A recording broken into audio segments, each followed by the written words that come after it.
All right, looks like we're staying at 24. So I want to get started to honor those of you that have showed up on time and make sure that we have enough time for some questions and answers at the end if you have them. This is definitely a great topic to have. And we're pretty lucky to have Miss Anika Allen from the Training Development Unit over at CYFD. And so good afternoon. My name is Camille Hancock, and I am the lead social worker for the New Mexico Family Advocacy Program. And so would like to welcome everyone here. This is our 59th ECHO, and NMFAP is a model of respondent parent representation being implemented in the 2nd, 13th, and 11th judicial districts. The program utilizes interdisciplinary teams of a lawyer, social worker, and parent mentor that provide high quality representation in advocacy and support families in the child welfare system's need for reunification and other preferred outcomes. We have Jen Vieira here, who is our IT support. And so she, if you have any questions, go ahead and message her. She's going to put in the chat our post-session survey. Can't talk this afternoon. And this helps us in regards to building on our next ECHOs coming up. Like I said before, if you join late, if you can put your name and email address in the chat so we know who's here. We ask that you fill out the post-session survey. Today we're offering 1.2 ethics continuing legal education credits. And the way that will be offered is for participating attorneys by our sponsor, the Corinne Wolf Center for Children and Family Law. The form is located on our program website. And Jen will also put that, yep, it's in the chat box if you want to take a look. And then for those of you that are social workers and want 1.25 CEUs, we are offering those to social workers as well. And if you email ECHO NMFAP at gmail.com by Friday, we will get you over a CEU for participating in today's session. Today we have our title is Emotional Intelligence, the Ethics of Self-Regulation and its Impact on Clients and Others. So we have Miss Anika Allen, who is currently a trainer at the Training and Development Unit for Children, Youth, and Families Department. Helping others has always been a passion for her for more than 25 years. Her educational background is in psychology, counseling, and business administration. Professionally, she has worked and trained in various environments, including a group home, HIV clinic, psychiatric hospital, drug and alcohol treatment center, treatment foster care, elder care, and nursing home. She is committed to a positive training environment and experience and has previously trained in educational settings, retail, healthcare, mental health, and child welfare organizations.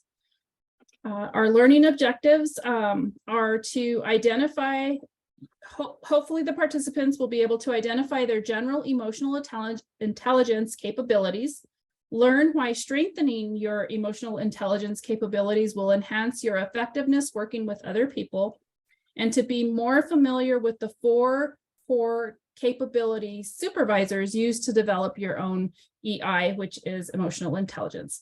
All right, so without further ado, here is Miss Anika Allen. Thank you, Camille. I appreciate that. And welcome everybody to today's session. I know it's a lunch hour, and so if you have to eat during this session, I completely understand. I do like people to show me their smiling faces if they're okay with it and participate as much as possible during the session. So it's not just me talking. I'm a firm believer in that I can learn as much from you as you can learn from me. Thank you for joining me today. We are talking about emotional intelligence, and I believe that most people have an understanding of emotional intelligence from the get-go, even if you don't know that that's what you're calling it. Emotional intelligence can be used if you're a supervisor. It can be used if you're a lawyer. It can be used if you are a social worker. It can be used if you are a teacher. It can be used while you are out shopping at the supermarket. There's so many different applications to it that it doesn't just affect our work, it affects our personal lives too. As we get started, a couple things about emotional intelligence. Daniel Goldman first brought emotional intelligence to a wide audience in 1995, and he wrote a book which was also named Emotional Intelligence. He found that while the qualities traditionally associated with being a human, such as intelligence, toughness, determination, and vision, were required for success, but they were also somewhat insufficient. Truly effective persons are also distinguished by a high degree of emotional intelligence. And that's what we're talking about today. The core concepts for today are going to be the 5 emotional core competencies, 4 pillars of emotional intelligence, and your own personal development in regards to that. We have a quick video on the next slide, and then after that, we're going to talk about it a little bit. Almost every business decision we make on a daily basis is based on emotions. We feel choice A is better than choice B. Therefore, many times we make our choices based on what our emotions or gut feelings are telling us. People need to have the self-awareness of their own emotions and the origins to understand themselves better, their motivations, fears, limitations, and strengths. It's also extremely important for people to touch with their emotions when working in teams. But just as important is their ability to work with empathy, to imagine a problem or situation from another perspective, to stand in somebody else's shoes. Being attuned to other people's emotions and concerns is even more significant today when teams are cross-cultural and businesses are global, thus increasing the complexity of interactions and how emotions are expressed. Emotional intelligence is quite simply the ability to understand, express, and manage your own emotions, develop and maintain good social relationships, and think clearly and solve problems under pressure.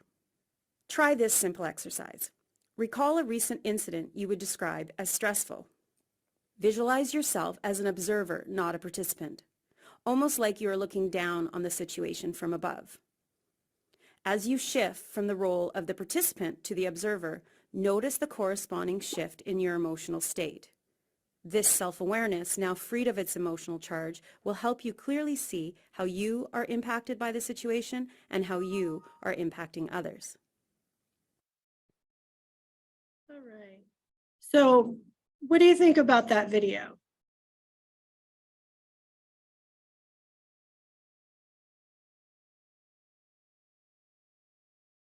Did anything stick out for you?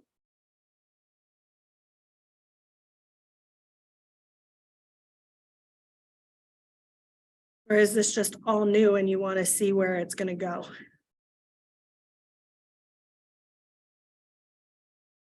That got a couple of chuckles from people, right? It's too fast to sink in. Okay. Understand that.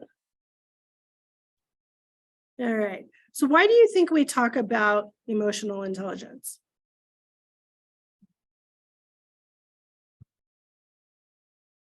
What do you think you can do with emotional intelligence in the line of work that you have?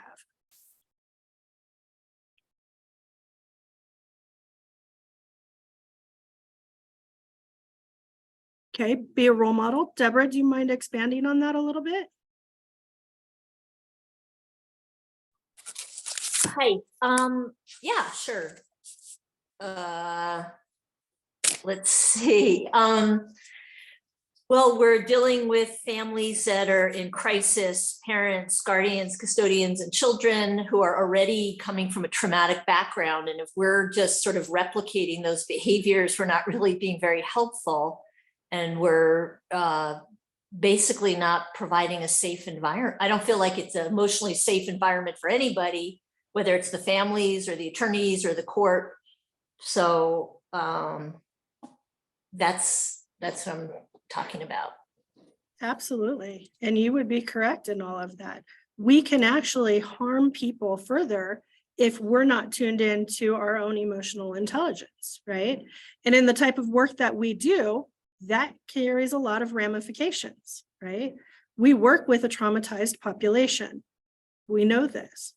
And we know that family members are often coming with their own sets of trauma themselves.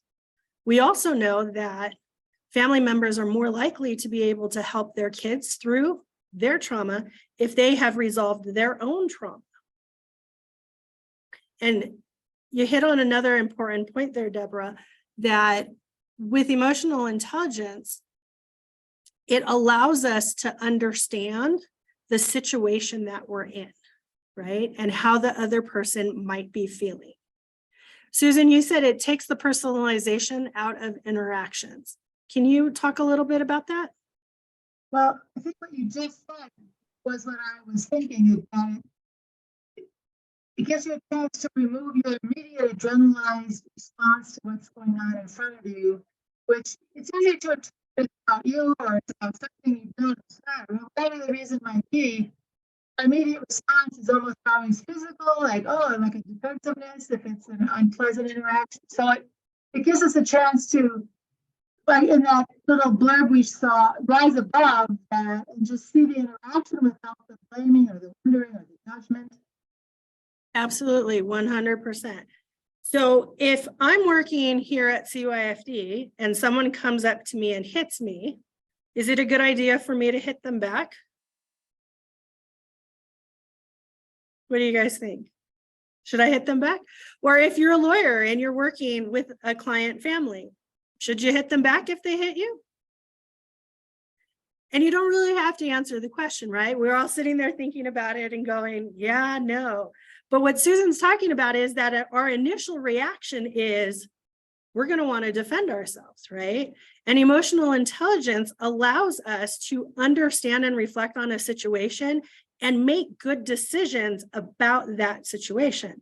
And I'll share a personal story. I worked at a nursing home for a while, and there was a gentleman there who did not want to be there. Stated it clearly for everybody. I don't want to be here. I want to go back to where I was at. And he was previously in a psychiatric hospital. He was comfortable there. He was a person who frequently went in and out of the psychiatric hospital. And even though he was there because of a medical condition, he was very clear he wanted to continue his recovery at the psychiatric hospital where he felt more comfortable. And in my conversation with him, he rolled forward in his wheelchair and shoved me just a little bit, just enough to like hit my shoulder right here. And he did this knowing that the facility would immediately transfer him out because he laid hands on a staff, right? Now, the flip side to that is I had a director of nursing and an administrator, both men, standing with me during this interaction. And as soon as the gentleman did that, their reaction was to take him down, right? And I had to sit there and say, hold on a second, right? It's clear he wants to leave. He's now done actions that will facilitate us being able to discharge him. I'm unhurt. So we need to look at this situation and be able to move forward. We don't need to further escalate it. And part of that is what we're talking about here today, the ability to be able to do those things.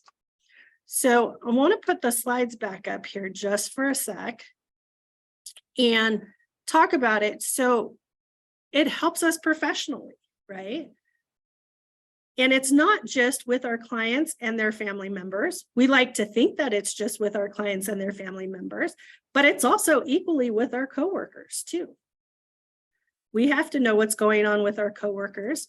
In the helping professions, we know that a lot of times workers who come to this profession have their own traumas. And so it helps us in our work. It helps us be able to self-reflect. Take a look at what we're doing, decide if we like it or not. And if we don't like it, we can also take steps to change it. And it helps us become aware of our biases. I don't think I have to explain to the people in this group how damaging biases can be if we carry our biases over into our work. And yes, Kirsten, and if I mispronounced your name, I apologize. the trauma of work, right? We definitely work in a field that we can have direct trauma, we can have vicarious trauma, we can have secondary trauma. There's all sorts of levels of trauma that we ourselves can experience through our own work. So I'm just curious, how many people were able to take the emotional intelligence questionnaire that was sent out prior to the course? Okay, Susan says yes. Hold on, I have to scroll because it changed my view. So at least one. If you didn't, that's okay. I will put it in the chat so you can take it afterwards. Or I can try to put it in the chat. It's not letting me. Okay, we can make sure that it gets sent out afterwards also. And that emotional intelligence questionnaire talks about 5 core competencies. And those 5 core competencies, if you did take it, you'll be reminded of this. It's self-awareness, empathy, social skills, motivating oneself,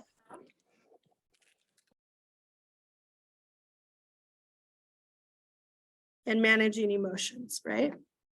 So we're going to talk about these 5 competencies. Thank you. As we talk about the 4 pillars of emotional intelligence. Okay. So it's important that we think about operating with emotional intelligence as part of the foundation of our professional lives. And emotional intelligence begins with self-reflection regarding how to work with children and families and staff in our department as well, just like we talked about. It also means understanding our biases and critically assessing ourselves in a way that it prevents our biases from influencing the decisions that we make. Most people carry biases with them. And when we think about biases, we automatically think about the ones that are unpleasant, right?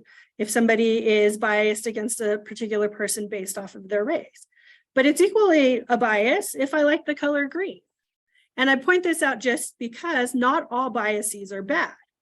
But what does become an issue is when biases cross over to your work and your work decisions are being made based off of those biases. And that can't be happening.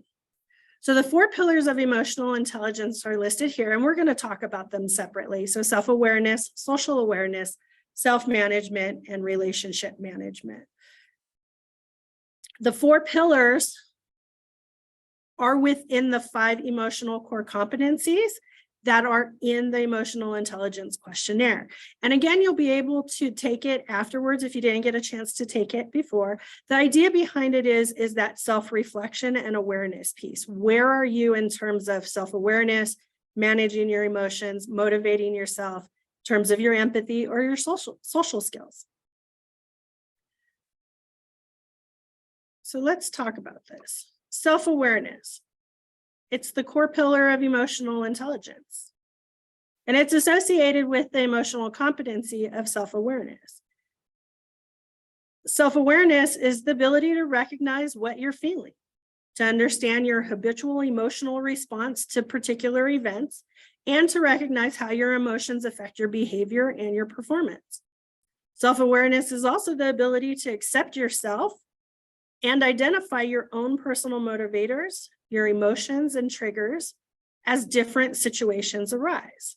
That piece of different situations arising, right?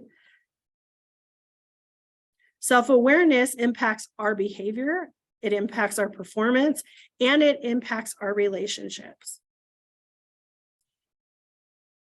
Couple of tips to help with self-awareness. Rate yourself. That's the point of the emotional intelligence questionnaire. It gives you an idea of where you're starting from.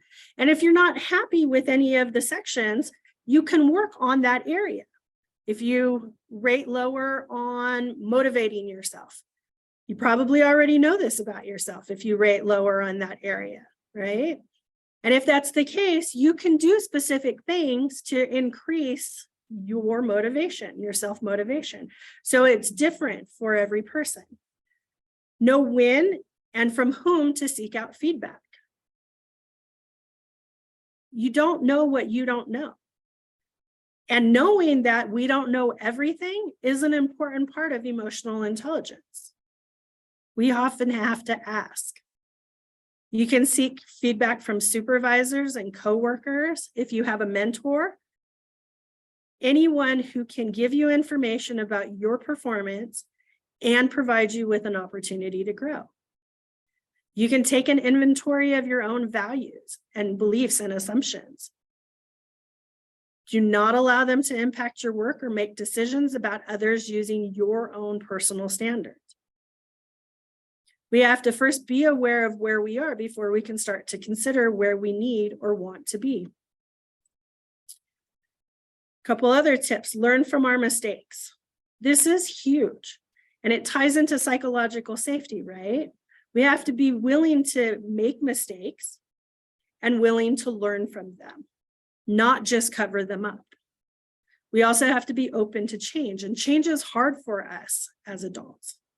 It's really hard for us, right? We just went through everything with COVID, and it was really hard for a lot of adults to go and work from home and not be in the setting that they were used to. And it's been equally hard for people to return to the work setting now that the pandemic is coming to a close.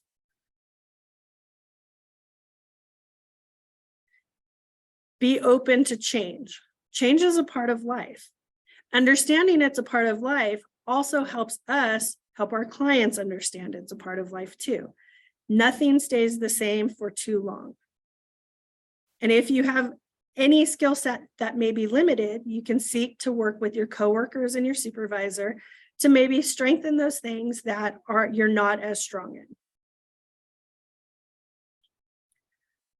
So I'd like you to take out a piece of paper, and we're going to do a little activity. You don't have to turn in the paper, and I won't make you answer questions if you don't want to.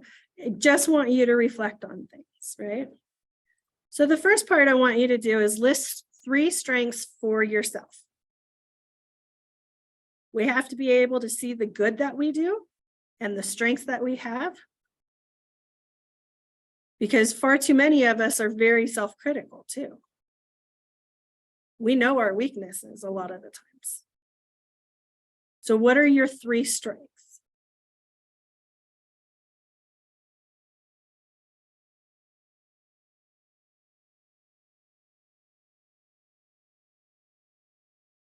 And then I want you to think about how you can maximize those strengths in your work, but also in your life. How do those strengths help you and push you forward? How do they help you when you work with families?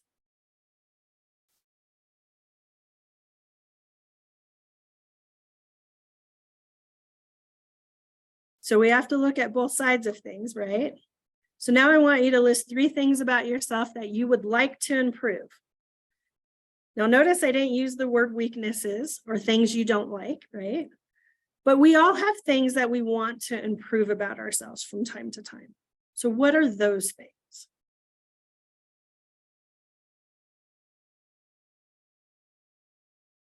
And how can you work on improving them?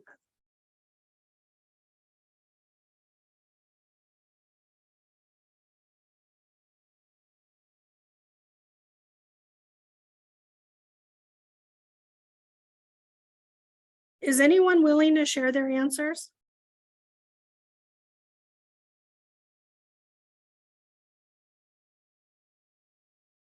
And if not, it's okay. I'm not going to call on anyone and put them on the spot. But if someone would like to share.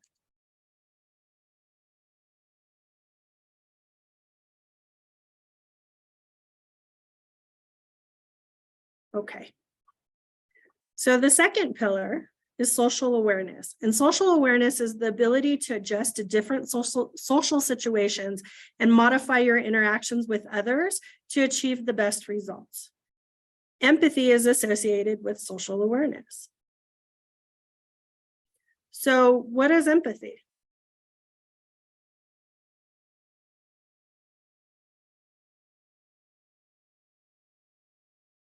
How do you know if you're being empathetic?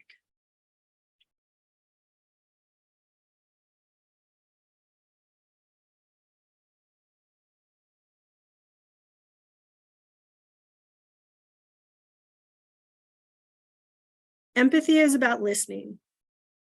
And it's about listening to understand another person's perspective and reflecting their feelings back to them.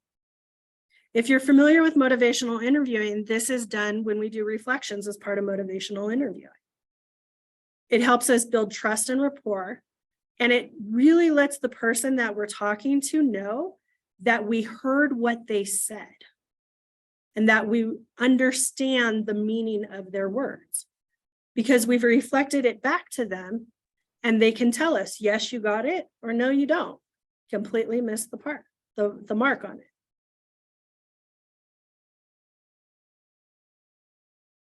By the nature of the business that we're in, my guess is we have a lot of empathetic people here in this room. Galen, you are absolutely correct. It is important to listen so you can appropriately respond. If you're not even listening to what the person says, you might give a response that has nothing to do with what they're talking about. Some things to work on empathy. Listening is key. Practice quieting your mind. Listen, acknowledge, and strive to understand the other person's point of view. Listen to understand, not to respond. And for those of you who have partners or family members that you frequently have conversations with, you'll understand this, right? You're listening, and in your head, you're already formulating a response while they're still talking. And if we're already formulating a response in our head, we're no longer listening to what they're really saying, are we? The other thing with empathy is you can validate the person's feelings without necessarily validating their behavior. And that's important in our line of work. At CYFD, certainly a family might have a lot of feelings if we show up at their house and are involved in a case with them. Those feelings are very valid, regardless of any behavior they may or may not have had. Make time for people. We are all busy, but we must still make addressing the concerns and feelings of others a priority. Use reflective listening for motivational interview. Reflect back to the other person in their own words or by paraphrasing what the person said and the emotions behind it. Withhold judgment. Consider the merits of another person's point of view before you respond. And when you respond objectively and non-judgmentally. None of us are in positions of judging unless there's a judge in the room. And if there is, all respect to you. But it's not our job to judge. Our jobs are to help. Don't try to fix things for the client or their family. In motivational interviewing, they call this resisting the writing reflex, right? Somebody's doing something and we go, you know what? I know the answer to that. I'm going to tell you what you need to do because I know better than you. And if you're on the receiving end of that, it doesn't feel really great. If we're collaborating with families, we can build a connection, build trust, and that allows us to be empathetic.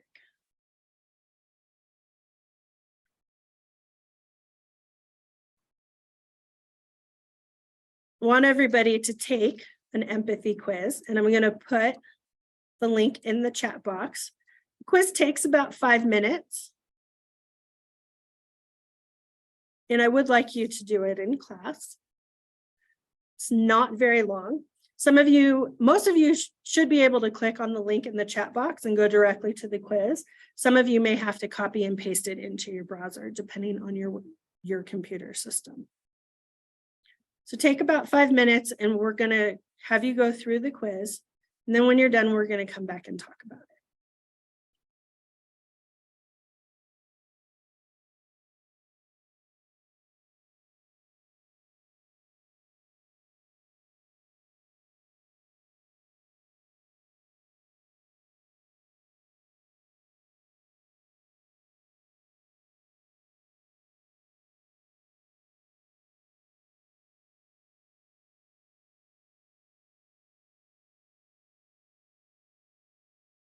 And I just want to make sure everybody was able to open it. Is that correct? Okay, thank you, Susan. I appreciate that.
Five minutes in Zoom with no talking seems like a lifetime. Do me a favor and write done in the chat box when you are done with your quiz. Thank you.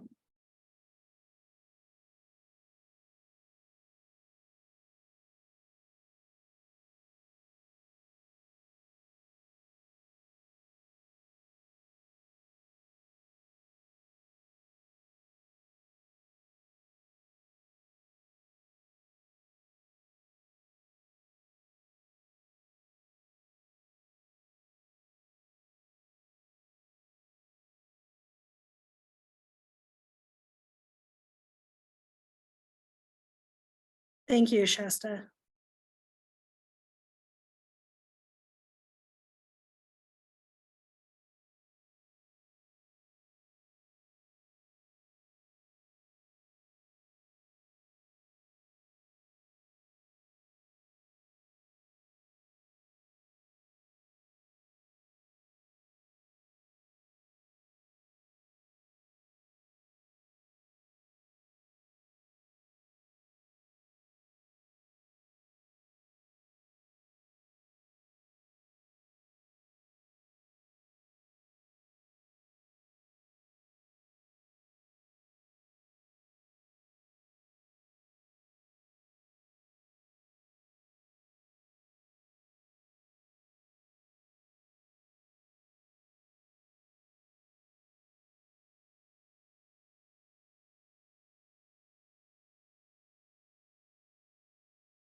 All right, I'll give you about another minute. We still have people finishing up.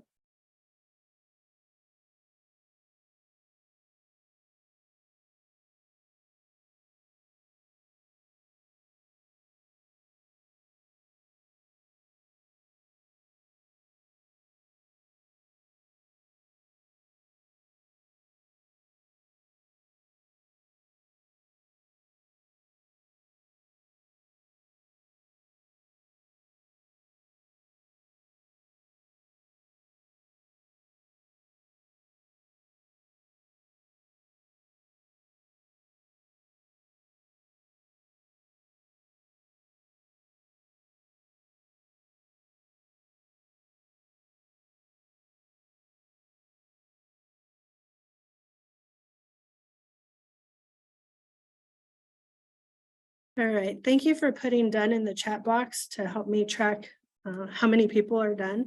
If you're still working on it and finishing up, that's okay. For those of you who are done, how do you feel about that quiz? So Diana says there needed to be a sometimes for some of the answers. And I think Diana was just throwing that in there for us to read, not just in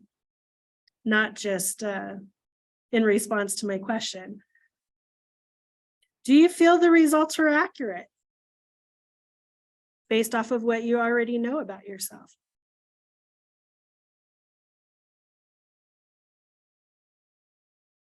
Or do you feel like it was totally not accurate at all? This is Aileen. I saw it calculating, but where does it show the? Oh, okay. I got it. Oh, okay. I was like, I think it's been a minute, but I think you have to scroll down a little bit to read it. Okay, yeah, I see it. Okay. Leslie So- says it was pretty accurate. So does Teresa. Galen, were you able to find it? I did find it, but I'm trying to figure out what it's telling me. Okay, that's fair So I'm enough. gonna read it. Okay, that's fair enough. Okay. And you can leave it open and come back and read it after class too, Okay. right? So fairly accurate, right? And we're a pretty empathetic group, I would think, right? What did you learn about yourself from this quiz?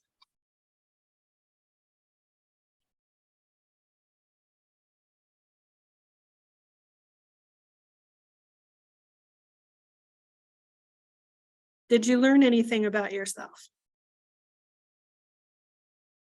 I think it's pretty accurate for me too. I think a lot of the questions you have to kind of go back and say, oh yeah, I need to do that.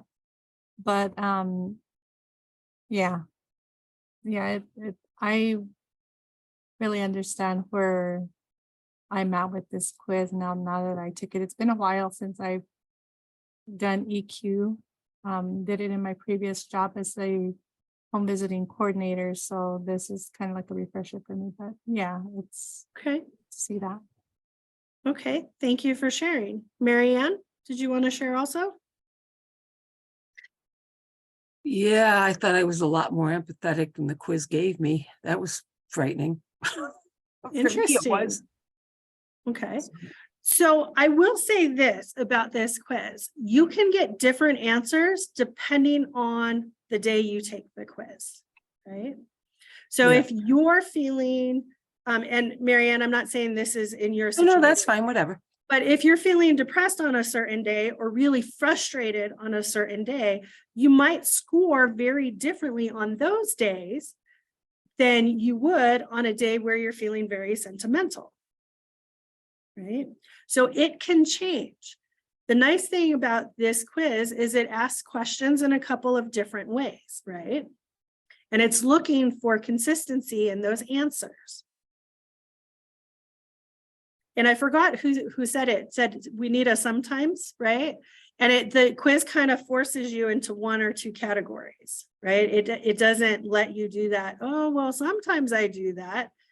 And so answering it by which way is most often, right? We know there's always some sometimes, right?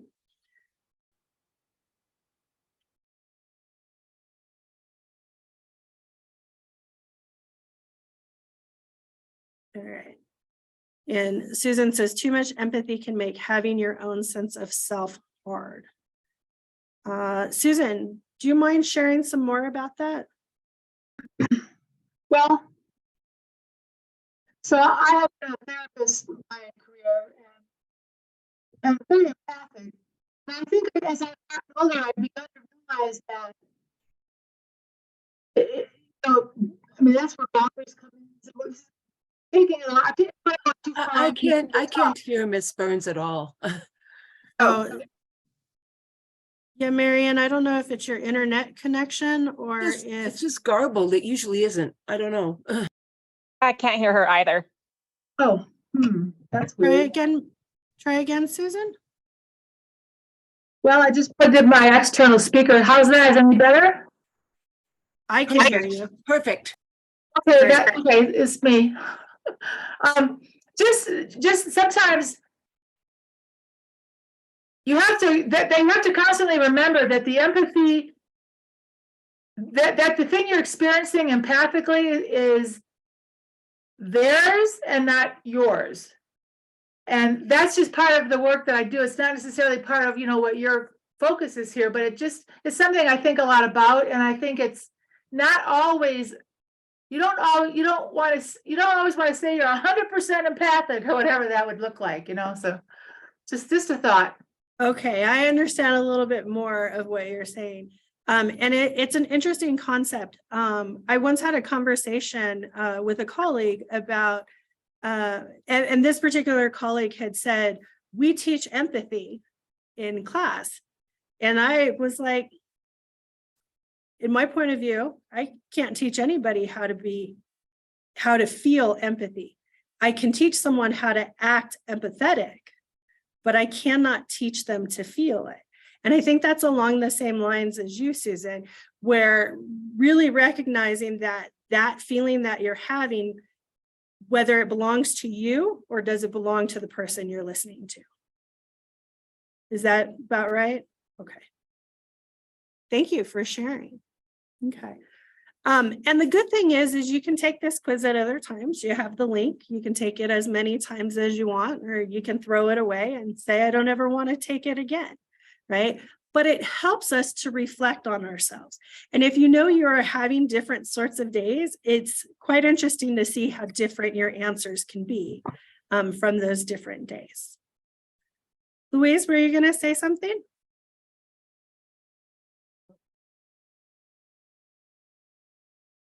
Okay, she unmuted, so I thought she was going to say something. All right. So on this slide, what I want you to do is I want you to look at these various facial expressions. So this gentleman, we're going to count him as number 1, so 1 through 4, and then 5 through 8 down here. Okay. So based off of what you're feeling, what do you think this gentleman here is feeling?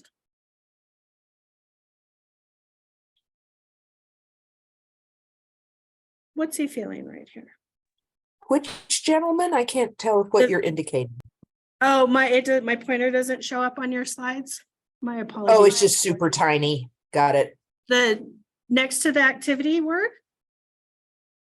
This first guy. Okay, so Galen says content. Deborah says satisfied. Contentment, satisfied, happy, right? Could he be feeling anything else? Polite. He passed the empathy test. No, I'm just kidding. he kind of looks like he's listening, right? He looks tired, but still smiling. I can see that too. His eyes say something different from his smile. He could be feeling nervous, right? Or friendly. What about this gentleman next to him? Number 2. And we're just going across the top row right now. What do you think he's feeling?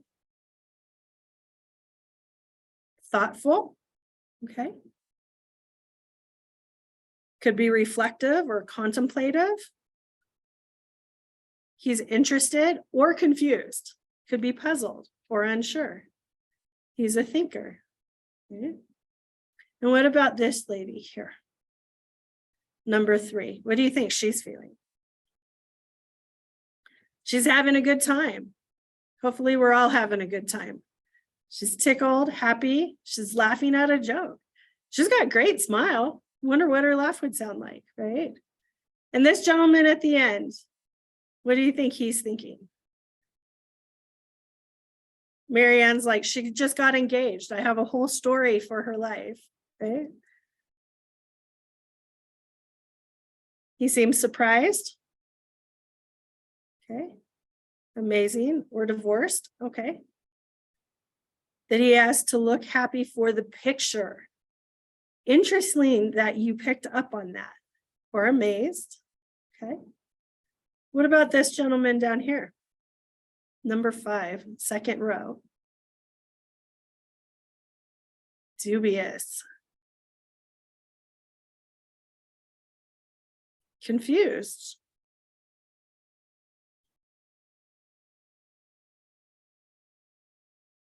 Okay.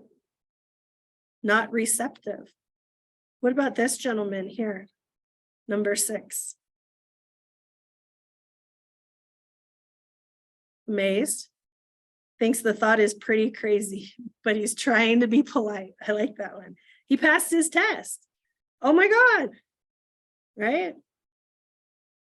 And the gentleman next to him with his hands like this. What's he thinking? What do you think he's feeling?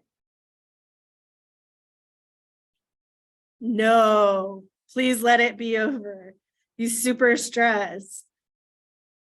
Right? Or I forgot something. right?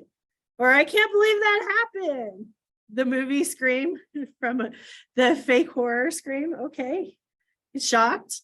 All sorts of different answers, right? And this lady at the end, what do you think she's feeling here?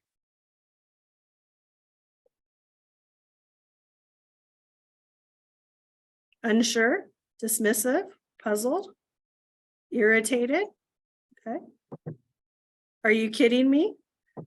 Posing for a high school picture? Yeah, I can kind of see that too. One way of developing the skill of empathy is to practice connecting facial expressions to the emotion they are communicating. Now, we're all looking at the same pictures, yet there's very different answers as to what we think the person, what might be going on with that person. How do we find out for sure? If we're not sure, we have an idea, but we're not sure, we ask, absolutely 100%. We ask them and we double check it. We verify that they are really feeling the way we think they're feeling, because we don't know for sure. Each of these got several different answers. And yet we're all pretty empathetic in terms of this group of people.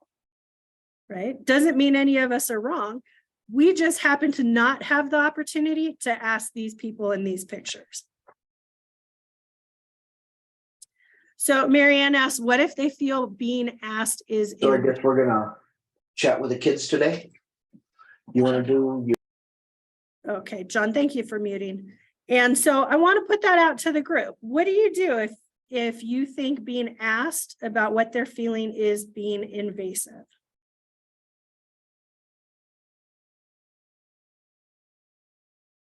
Leslie says respect it. Right? Does anybody else have any other ideas? Can I ask? May I ask you a question? Asking them ahead of time, if it's okay. And then Sherry says, then listen, and maybe they will tell you what they are feeling. Right? And I want to go back to Marianne's question because it's really important in the work that we do, right? As we build trust and rapport with a client and their family, we get more permission to ask them things. Have you ever had that happen, right?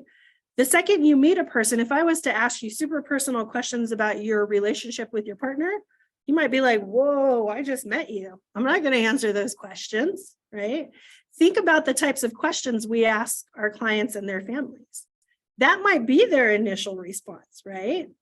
But as we work with them and get to know them better, and they see that we're listening to them and that we're working for them, we can ask more questions. We still have to be respectful. If they don't want to answer, they don't have to.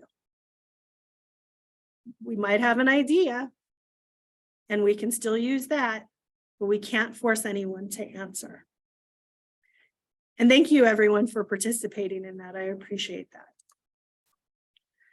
So the next pillar is self-management. And self-management is the third of the 4 pillars of emotional intelligence. And it includes the core competencies of managing emotions and motivating oneself from the emotional intelligence questionnaire. Managing emotions is the ability to remain clear-headed and calm in a stressful situation, and then choosing whether or not to act, and if you're going to act, how to act. I think one of the biggest problems that people face is they think that if they feel a particular emotion, that they have to have an action associated with that. And that's not the case. We can just feel our emotions. So what types of things do you do to help you manage your emotions in a stressful situation? You can unmute and share or put it in the chat box if you're more comfortable with that. Camille says breathe. Absolutely. Pretty sure that's the first one on our list, right? Take a deep breath. Count to 10. Be aware of your own emotions and realize that you are in control of how you react. Kylie says check in with yourself. Absolutely. What else can we do? seek support. Yes, there's lots of times that we just need to talk things through. And when we say it out loud, we feel better just because we've said it out loud or talked about it with someone. Step out of the room. Louise says hot yoga and meditation. Some of us withdraw, Chester. You are correct, right? What else can we do?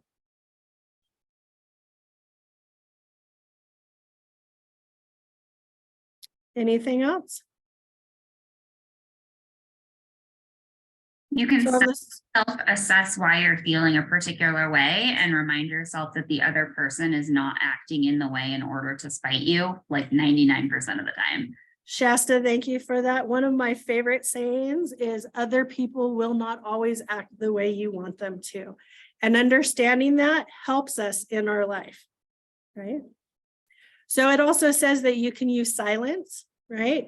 You can take a break in speaking until you're sure of what you want to say and have thought about the repercussions of saying it. And using filler phrases. And this doesn't mean that you don't answer or you don't respond. It just gives you a little bit more time for your brain to figure out which response you need to make, right? And some filler phrases are things like, I hear what you're saying. I haven't said anything, right? I've bought myself some time before I have to say anything further.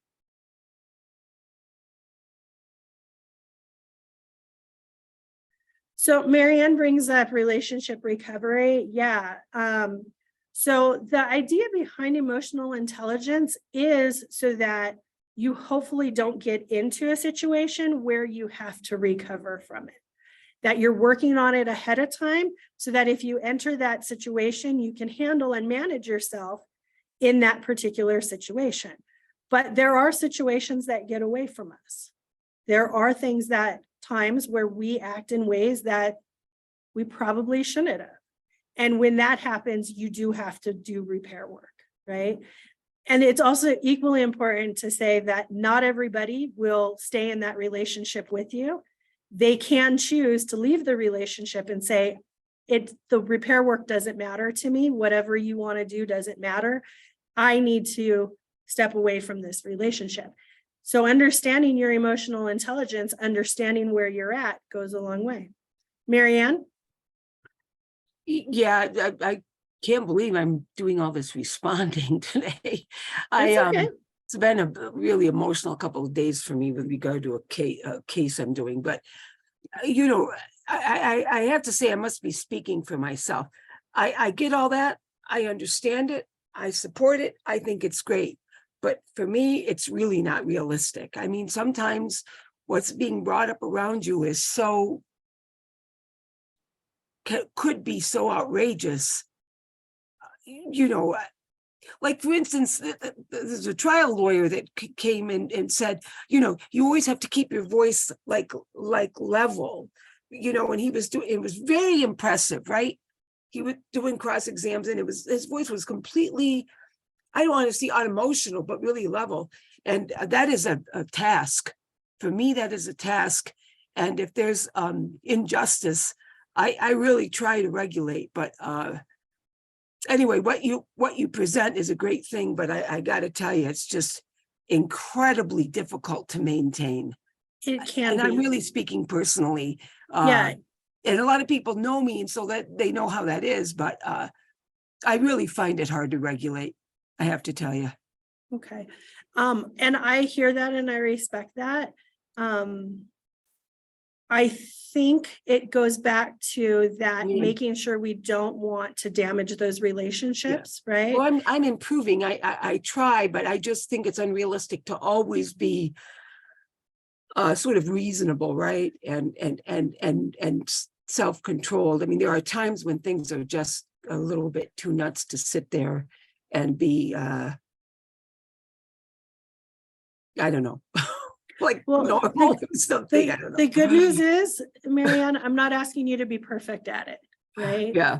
All of this is just a step in the right direction, and we practice it more and we practice it more, and sometimes we get it right and sometimes we don't. And when we Well, don't, we learn from it and then we Yeah. practice some more. Yeah, well, I appreciate it. And I think that's well said. And I appreciate that response. Thank you. Thank you, Marianne. Sherry, you had your hand up also? Yeah, I was kind of laughing to myself as I was taking the quiz. I'm like, oh, well, I know what my answer is, but if anybody else was taking this and evaluating me, it would not be the same. At least I assume that's the way. I probably get zealous advocacy mixed up with impassioned response.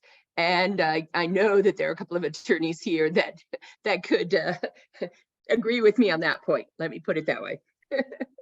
So if I can, and I know that obviously this is an important part of this, right?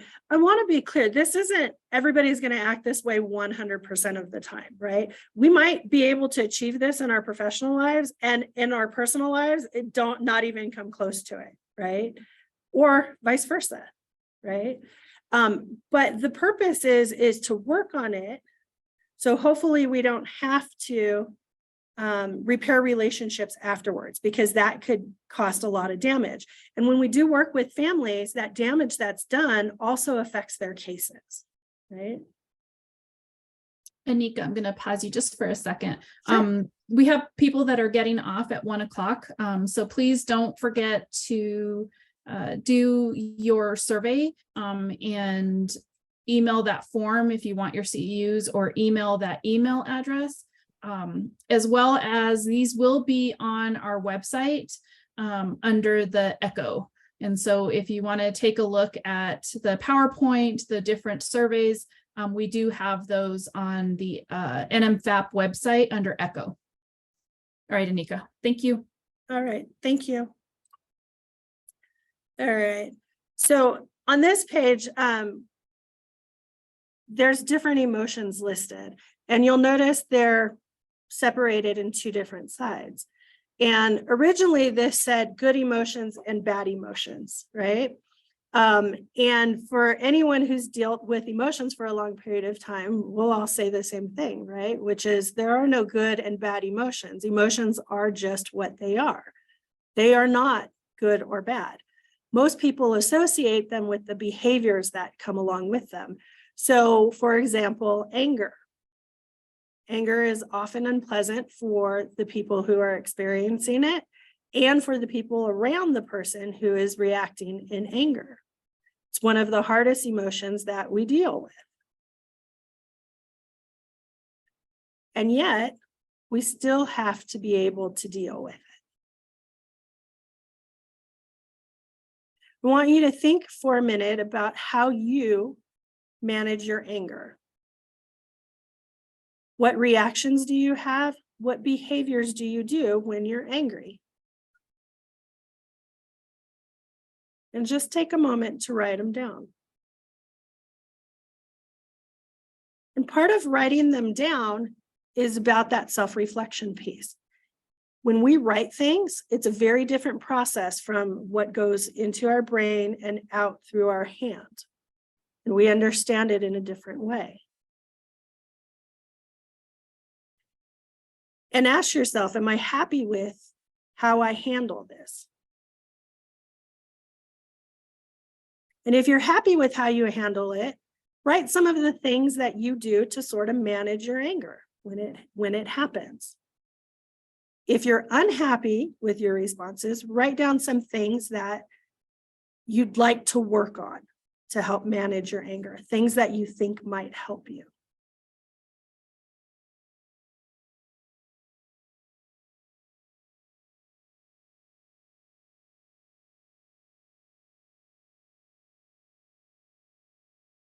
This paper will give you a place to start. The next pillar is self-management, and it's associated with self-motivation. Self-motivation is just about motivating yourself to achieve something on your own. The activity that I just had you do, you can self-motivate to complete that activity, to follow through on examining those behaviors and seeing if you want to change them or not, right? Do you have other techniques for self-motivation? What are they?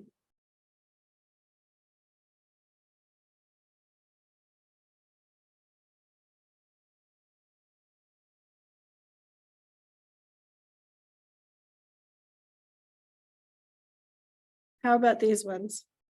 Having a sense of purpose, focus on your goal, believe in yourself, be present, be in the present. Many people are so worried about what happened yesterday or what's going to happen tomorrow. They forget to be present in today. Having goals and setting goals and that sense of purpose helps motivate us for the things that we want out of life. It also allows us to understand what might motivate others. And then the last pillar is relationship management. And that's just the ability to recognize your own emotions and those of others and manage your interactions successfully. So much like Marianne was talking about. It's not always easy. I'm not saying that it is. It's associated with the emotional competence of social skills if you took the EI questionnaire. And by developing your social skills, you can enhance your abilities in relationship management.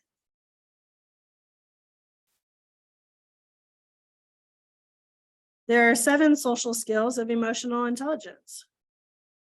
Oops, and I went one too many. The ability to persuade or influence others. People who can persuade and influence others read the emotional currents of a situation and adjust what they say and how they say it to appeal to those involved. We often have to do that in our work. Our language becomes very important in how we talk to the families we're working with. The ability to communicate. People who listen well to others are better prepared to hear about problems and deal with difficult issues straight away. And while listening, they also pay attention to the emotional cues of the other person during the interaction. The ability to manage conflict. Good conflict managers are able to bring disagreements into the open and resolve them. They respect others' feelings and work towards a logical win-win situation. The ability to lead. Good leaders are able to communicate a vision and get people enthusiastic about it. They don't have to be in formal leadership roles. They support and guide others while leading by example. The ability to handle change, and we talked about this earlier. Initiating change while not alienating others is a skill. They also lead from the front, modeling the behavior they want to see in others. The ability to build rapport. People who are good at building rapport are good at building networks and maintaining relationships. Building rapport is about valuing others, being interested in them, and wanting to learn more about them, not just because it helps your case, but just because they're a human being. The ability to work in a team. People who are team-oriented see the people involved as at least as important as the task at hand. They collaborate, they share ideas, they work together to reach goals. These are all important pieces when we're working with families.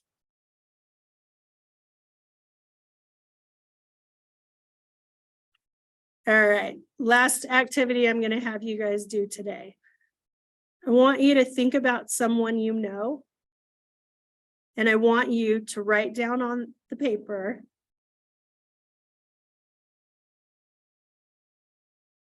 this about them.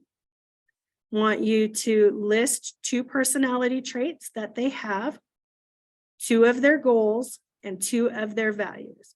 You can pick any person you want.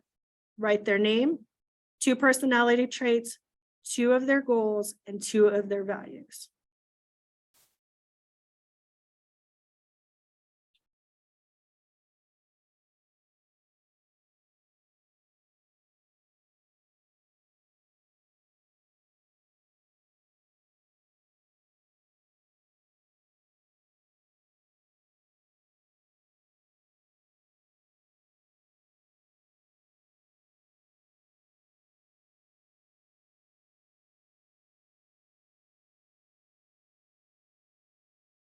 Is this easy to do?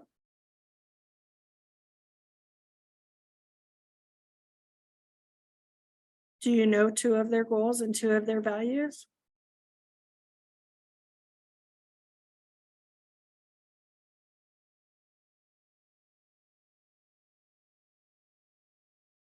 And how well do you really know this person? And are you listening to them when they speak?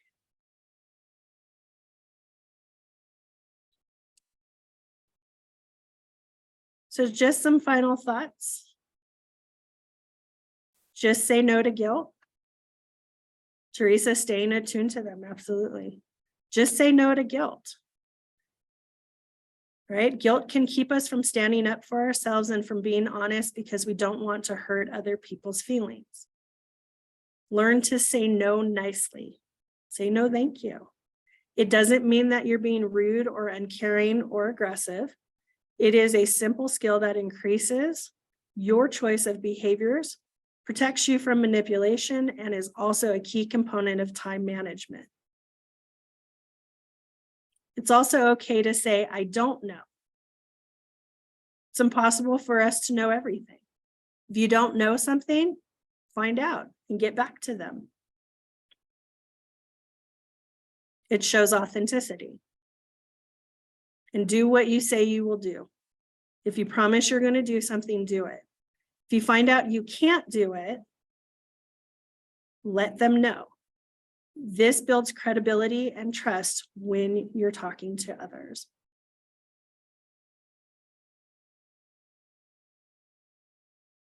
All right. Any questions? I know we have to wrap up here. No, but that was really good. I usually things don't grab me as much. That was really, really good, really good. Thank you for that. And with you, Marianne, it sounds like I've sparked that idea of self-reflection and that you're thinking about things very personally and looking Yeah, at I'm what always- you're doing. Yeah, I'm always self-reflecting, and so all of those things sort of trigger me. It's a good skill. Right. Yeah. So I appreciate I just appreciate what you presented today a great deal. So thank you very much. And I appreciate your participation. All right. Any questions or comments? Thank you very much for your time. Thank you. Thank you so much, Anika, for taking time out of your training day to do this for us. We really appreciate it. Thank you for having me. I enjoyed it. Yes, yes. So everyone's jumping off. I appreciate it. Tell the training bureau we say hello and thank Kathy for us as well. Will do.